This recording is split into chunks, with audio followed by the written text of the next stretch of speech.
नमस्कार, मी पूजा वाळके गृहलक्ष्मीने अजून एका छानशा व्हिडिओमध्ये तुमचं स्वागत करते। तर आज सॅटर्डे व्लॉग मी शूट केलेला आहे, पण आज मी एक वेगळी रेसिपी म्हणजे ट्राय करणार आहे। मीच पहिल्यांदा ट्राय करणार आहे। तर म्हणजे व्हेज मराठा वगैरे मी करतेच नाही, पण व्हेज मराठाच्या म्हणजे थोडीशी आसपास अशी काही रेसिपी आहे, तर ती मी आज करणार आहे। तर चला म्हटलं की तुमच्यासोबत पण शेअर करूया। आणि हो, माझे व्हिडिओ तुम्हाला जराही कुठे आवडत असतील तर व्हिडिओला लाईक शेअर सबस्क्राईब करत जा आणि कमेंट करून सांगत जा की माझे व्हिडिओ तुम्हाला कसे वाटतात। तर चला व्हिडिओ कंटिन्यू करूया। आता माझी देवपूजा, जी काही क्लिनिंगची कामं असतात, कपडे वगैरे सगळं, फरशी, हे सगळं झालेलं आहे आणि आता मी स्वयंपाकाला लागणार आहे। तर सॅटर्डे संडे असलं की आमचा डायरेक्ट नाश्ता किंवा डायरेक्ट मग नाश्ता प्लस जेवण असं असतं। तर आज नाश्त्याला मी काय केलं नाही, फक्त म्हणजे उठले की आपलं क्लिनिंग वगैरे करून घेतलं, देवपूजा करून घेतली आणि म्हटलं की चला आपण आता मग जेवणच मस्त छान बनवून घेऊया। त्यामुळे मग डायरेक्ट ब्रंच, नाश्ता आणि जेवण ते सोबतच म्हटलं की त्याला म्हटलं की डायरेक्ट ब्रंचच आपण करून घेऊया। चला व्हिडिओ कंटिन्यू करा।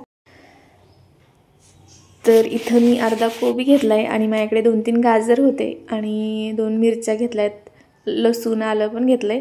तर म्हणजे मी कोबी आणला होता, थोडासा मोठाच होता आणि त्यातला थोडासा राहिला होता। मग त्या थोड्याशा कोबीचं मला काहीतरी करायचं होतं आणि गाजर पण सॅलडसाठी आणतेच मी, तर त्या गाजरामधली पण 2-3 गाजर शिल्लक होते।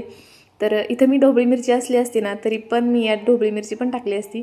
आणि हे अगदी रफली मी कट करून घेतलंय, गाजर पण आणि कोबी आहे तो पण। तर भाज्या तर इतक्या महाग झाल्यात आणि नेमकं रोज रोज भाजीला वेगळं काय करायचं हा खूप मोठा प्रश्न आहे। तर म्हटलं की चला आज आपण एक वेगळी रेसिपी ट्राय करूया आणि तुमच्यासोबत शेअर पण करूया।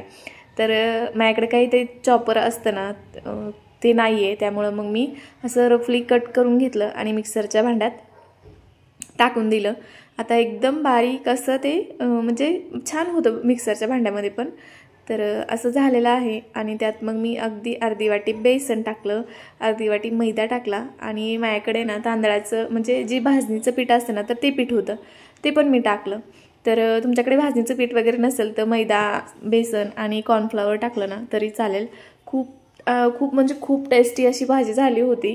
म्हणजे घरात तर आमच्या इथे सगळ्यांनाच आवडली। अगदी हॉटेल स्टाईल व्हेज मराठा वगैरे भाजी असते ना, तर तशी झाली होती।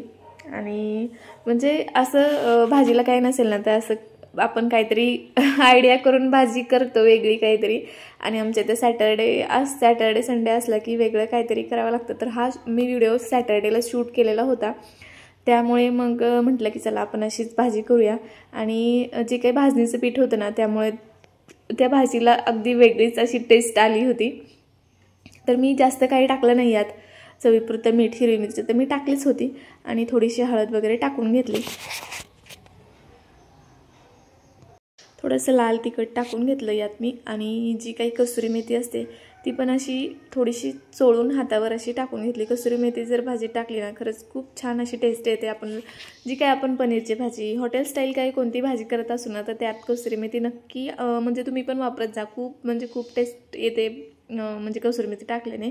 आणि हे छान असं मिक्स करून घेतलं मी, पाणी अजिबात वापरलं नाही, कारण हे मिक्सरमध्ये मी ग्राइंड केलं होतं आणि कोबीला आधीच पाणी सुटतं, त्यामुळे त्याला म्हणजे पाणी टाकायची गरजच नाही पडली। मी आधी मैदा आणि जे काही बेसन टाकलं त्यातच आधी मॅश करून घेतलं आणि नंतरनं मग यात मी जे काही हे भाजणीचं पीठ आहे तर ते टाकून घेते। तुमच्याकडे तांदळाचं किंवा कॉर्नफ्लॉवर असेल ते पण टाकलं तरी चालेल। इथं तुम्ही डायरेक्ट पण असे वडे करून किंवा गोल करून तेलामध्ये तळून घेऊ शकता, पण मला म्हणजे जास्त काही ऑइली करायचं नव्हतं, त्यामुळे मी अगदी 10 मिनटं त्याला वाफ काढून घेतली। कढईत पाणी टाकलं, त्याच्यावर चाळण ठेवली आणि अशी जी काही कोथिंबीर वड्या वगैरे करायला कसं लांब लांब करून ठेवतो गोल, तर तसं करून घेतलं मी आणि ते वाफवायला ठेवून दिलं। तुम्ही इथं बघू शकता, दिसायलाच किती टेम्पटिंग दिसतंय, म्हणजे खूप यम्मी अशी भाजी झाली होती। आणि नंतर मग मी वाटण घेतलं करायला। तर वाटणामध्ये मी अगदी 2 कांदे टाकले होते भाजून, खोबरं टाकलं होतं अगदी इंचभर, आलं, लसूण, कोथिंबीर, टमॅटो असं सगळं छान वाटण करून घेतलं आणि हां, तीळ पण मी यात टाकले होते। तर हे सगळं करून घेतलं आणि मग फोडणी द्यायला घेतली। तर एकीकडे मी फोडणी देते आणि एकीकडे जे काही आपल्या वड्या आहेत तर त्या पण वाफवाळ्यात छान। तर म्हणलं की चला आपण मस्त फोडणी देऊन घेऊया. आणि फोडणीमध्ये पण फक्त जिरे, कढीपत्ता आणि जी काही माझ्याकडे बेडगी मिरची आहे तर ती बेडगी मिरची पण मी यात टाकली. म्हणजे हॉटेलमध्ये असंच म्हणजे पनीरच्या भाजीला वगैरे बेडगी मिरची कढीपत्ता वगैरे नसतो, पण जी काही आपण अशी जरा थोडीशी स्पायसी वगैरे भाजी असते ना त्यात पनीर हे असतं, जिरे किंवा एखादं तमालपत्र किंवा कढीपत्ता किंवा हे बेडगी मिरची वगैरे. तर मला बेडगी मिरची असं म्हणजे तळलेली बेडगी मिरची खायला खरंच खूप छान लागते, त्यामुळं मी टाकतेच सांबारमध्ये म्हणा किंवा अशी काही भाजी करताना.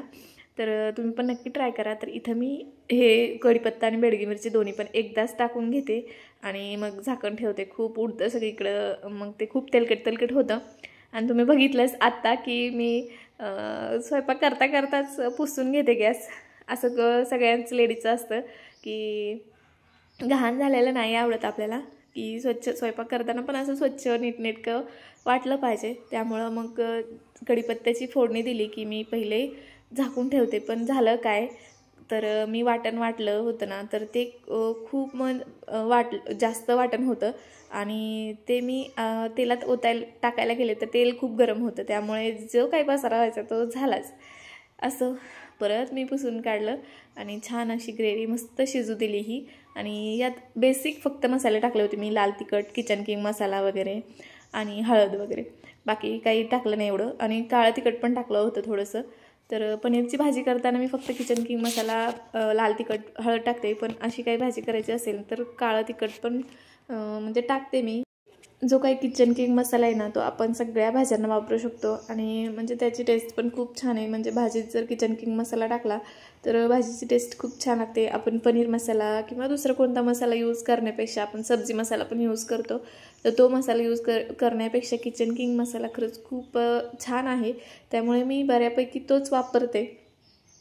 इथं ऑलमोस्ट माझी ग्रेव्ही वगैरे पण शिजत आली आणि आज थोडासा उशीरच झाला होता, त्यामुळे माझी गडबड काही पटपट म्हणजे करायचं चाललं होतं. पण माझं असं असतं की आपण रोज जर मुलांना असा असा डब्बा खावा लागतो म्हणजे थंड झालेला, त्यामुळे मग एक दिवस तरी मुलांना असं गरम गरम ताटात चपाती, गरम भाजी असं जेवण असावं असं मला वाटतं. तर मला पर्सनली मला डब्यातलं जेवायला आवडत नाही. म्हणजे मी कधी शाळेत पण डब्बा नेला नाही, कॉलेजला पण डबा नेला नाही, त्यामुळे मला असं म्हणजे डब्यातलं खावंसंच वाटत नाही. तर मला सकाळी असा डब्बा भरताना पण मुलांचं असं कसं तरी वाटतं की अरे मुलांना किती गार असं थंड झालेलं खावं लागतं, किंवा डब्यात भरून कधी आपण भरतो सकाळी ते दुपारनं खातात असं वाटतं. त्यामुळे मग सॅटर्डे संडे आमचा स्पेशल मेनू असतो. तर आईचं मन असतं. तर त्यामुळे आपण असा विचार करतोच. तर त्यामुळे मी मुलांना आधीच विचारत असते की आपल्याला सॅटर्डे संडे काय करायचं, आणि मुलं पण जे केलंय ना ते आवडीने खातात. टेस्टी झालंय, छान झालंय मम्मा असं म्हणतात. आणि आपण जर म्हणजे बाहेर जर आपण असं काही पदार्थ खायला वगैरे गेलो ना तर खरंच खूप असं म्हणजे ते पैसे खूप जातात. पण घरी आपण एखादी वस्तू बनवली, पाणीपुरी झालं किंवा कच्ची दाबेली झाली, तर ते आपण अगदी पोटभर खाऊ शकतो. आणि ते आपल्याला माहिती असतं की आपण चांगल्या तेलात तळलंय, किंवा मग काही चांगले म्हणजे म्हणजे स्वच्छता पाळून केले. बाहेर मी काय असं सांगते तुम्हाला म्हणजे मी काय बाहेर खातच नाही असं काय नाही, पण शक्यतो घरीच करते मी सगळ्या गोष्टी. त्यामुळे खूप क्वांटिटीमध्ये होतात त्यानी, म्हणजे स्वच्छता पाळून पण होतात. बाहेर तेल कसलं वापरतात, काय वापरतात आपल्याला अजिबात माहिती नसतं. तर मग घरी केलेलं कधी पण छानच. आणि मी म्हणजे रेफर करते की घरीच असं छान छान पदार्थ केले पाहिजे, जेणेकरून आपल्यालाही म्हणजे एक वेगळी एनर्जी येते की हां चला आपण पण मुलांसाठी काहीतरी केलं आहे असं. आणि मला असं नेहमी वाटतं की मी मुलांना नेहमी काहीतरी वेगळं करून खाऊ घालेल, जेणेकरून आता जर मी फक्त गाजर किंवा कोबी अशी भाजी केली असती तर मुलांनी खाल्लीच नसती, म्हणले असते. तसं मुलं खातातच माझे कोबीची भाजी वगैरे, पण माझ्याकडे कोबी अर्धाच होता आणि तो काही मग पुरला नसता. त्यामुळे मग मी अशी ट्रिक वापरली. तर भाजीला काही नसेल आणि असं थोडंफार काही आपल्याकडे शिल्लक असेल तर त्यातनं पण आपण काहीतरी करू शकतो. तर चला तुम्हाला गप्पा मारत व्लॉग करत माझी भाजी झाली आहे एकीकडे, आणि एकीकडे जी काही हे आम्ही वड्या केल्या होत्या ते छान अशा कट करून घेतल्या, आपण कोथिंबीर वड्या कशा कट करतो तसे, आणि मग ते अगदी शॅलो फ्राय करून घेते. खूपच डीप फ्राय करत नाही आहे मी, थोडंसं तेल टाकले आणि त्यातच परतून घेते. तर हे जे आम्ही म्हणजे वडे म्हणा किंवा हे जे बॅटर केलं होतं तर ते तसंच जर आपण तळून वगैरे घेतलं ना, गोल गोल वडे करून किंवा असं छोटे छोटे काय पण आकार शेप देऊन तळून घेतलं ना, तर अशी भज्यासारखी खायला पण खूप छान लागतं ते. आणि असं मी कशा पद्धतीने केले तशा पद्धतीने पण खूप असं टेस्टी झाले होते. ती जी काही ग्रेव्ही होती त्या ग्रेव्हीमध्ये तो वडा टाकून म्हणजे चपातीसोबत खायला खूपच भारी लागत होतं. असं म्हणजे वेगळीच टेस्ट येत होती. तर चला, खूप उशीर झाला आहे त्यामुळे पटकन आवरून घेते. चला, तर मग हा व्हिडिओ तुम्हाला कसा वाटला ते नक्की कमेंट करून सांगा. आणि माझी व्हिडिओ तुम्हाला जराही कुठे आवडत असतील तर व्हिडिओला लाईक शेअर सबस्क्राईब करा. चला तर मग सर्वांना श्री गुरुदेव दत्त. Bye bye.